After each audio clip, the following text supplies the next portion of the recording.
ഇന്ന് കുമ്പളത്തേക്ക് ഒരു cake delivery ഉണ്ടായിരുന്നു. ആൻഡ് ഈ ഒരു ഡെലിവറിയുടെ വ്ലോഗ് ഞാൻ അപ്ലോഡ് ചെയ്തിട്ടുണ്ട്. അതെന്തായാലും എല്ലാവരും വാച്ച് ചെയ്യുക.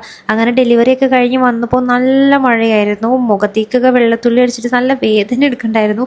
നല്ല മഴ എന്ന് പറഞ്ഞാൽ നല്ല മഴയുണ്ടായിരുന്നു ഗൈസ്. അങ്ങനെ നമ്മൾ മഴയൊക്കെ കൊണ്ട് മഴ ആസ്വദിച്ച് ഒരു റൈഡും ആയല്ലോ, എന്തായാലും പോയതല്ലേ. അങ്ങനെ റോട്ടിൽ മൊത്തം വെള്ളക്കെട്ടാണ്. ഇതാണ് ഇവിടേക്ക് ഇറങ്ങിയാലുള്ള കുഴപ്പം. എറണാകുളത്തെ മെയിൻ പ്രോബ്ലമാണ് ഈ വെള്ളക്കെട്ട്. അങ്ങനെ നമ്മൾ വെള്ളക്കെട്ടൊക്കെ താണ്ടി നേരെ പോയത് ശരവണ ഭവനിലേക്കാണ്. നമ്മൾ സ്ഥിരം സ്പോട്ടാണ് കേട്ടോ അത്. കാരണം ഇവിടുത്തെ നെയ് റോസ്റ്റ് അടിപൊളിയാണ്. അങ്ങനെ എൻ്റെ കണ്ണടയൊക്കെ ആകെ നനഞ്ഞിട്ടുണ്ടായിരുന്നു. നേരെ കയറി ചെന്നപ്പോൾ തന്നെ ശരീരം ഒന്ന് ചൂടാവാൻ വേണ്ടിയിട്ട് ഞാൻ ഇത്തിരി വെള്ളം കുടിച്ചിട്ടുണ്ടായിരുന്നു. പിന്നെ നേരെ നമ്മുടെ കോഫി വന്നു. അയാളുടെ അടുത്ത് പറഞ്ഞതാണ് കോഫി പയ്യെ മതിയെന്ന്. പക്ഷേ പിന്നെ കോഫി വന്നു. എന്തായാലും വന്നതല്ലേന്ന് ഓർത്ത് നമ്മൾ കുടിച്ചു.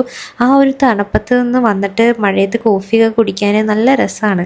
അങ്ങനെ കോഫിയൊക്കെ കുടിച്ചുകൊണ്ടിരുന്നപ്പോഴത്തേക്കും നല്ല അടിപൊളി ക്രിസ്പി ആയിട്ടുള്ള നെയ് റോസ്റ്റ് വന്നിട്ടുണ്ടായിരുന്നു. മഴയൊക്കെ കൊണ്ട് വിശന്ന് പൊരിഞ്ഞ് വന്നതുകൊണ്ടാണോന്നറിയില്ല, ഇന്ന് ഇവിടുന്ന് കോഫി നെയ് റോസ്റ്റൊക്കെ കഴിച്ചപ്പോൾ വേറെ തന്നെ ടേസ്റ്റ് ആയിരുന്നു. ആദ്യം കഴിക്കണേക്കാളും കൂടുതൽ ടേസ്റ്റാണെന്ന് ഞാൻ ആശും ഇങ്ങനെ പറഞ്ഞുകൊണ്ടിരിക്കുകയായിരുന്നു. ഇവരുടെ തേങ്ങാ ചമ്മന്തിയും പിന്നെ പുള്ളിയുള്ള ഒരു ചട്നിയും ഇപ്പോൾ പുതിയതായിട്ടൊരു ഗ്രീൻ കളർ ചട്നി ഇൻട്രൊഡ്യൂസ് ചെയ്തിട്ടുണ്ട്. അതെങ്ങനെ ഉണ്ടാക്കിയെന്ന് കഴിച്ചു നോക്കിയിട്ടൊന്നും മനസ്സിലായില്ല. എന്തായാലും സംഭവം അടിപൊളിയായിരുന്നു. പിന്നെ ദോശയുടെ ക്രിസ്പിനെസ്സിനെ കുറിച്ച് പറയേണ്ട ആവശ്യമില്ല, അത്രക്കും ക്രിസ്പി ആയിട്ടുള്ളൊരു സംഭവമാണ്. ഞാൻ ഇവർക്ക് ഫ്രീ പ്രൊമോഷൻ കൊടുത്തുകൊണ്ടിരിക്കുകയാണ്. എന്തായാലും നിങ്ങൾ മസ്റ്റായിട്ട് ട്രൈ ചെയ്യേണ്ടതാണ് ശരവണ ഭവനിലെ ഈ ഒരു ഗീ റോസ്റ്റ്. ഇതെല്ലാം കൂടി ഇങ്ങനെ മിക്സ് ചെയ്ത് കഴിക്കുമ്പോൾ നല്ലൊരു ടേസ്റ്റാണ്. പിന്നെ നമ്മളൊരു വടയും കൂടി കഴിച്ചിട്ടുണ്ടായിരുന്നു അവിടുന്ന്.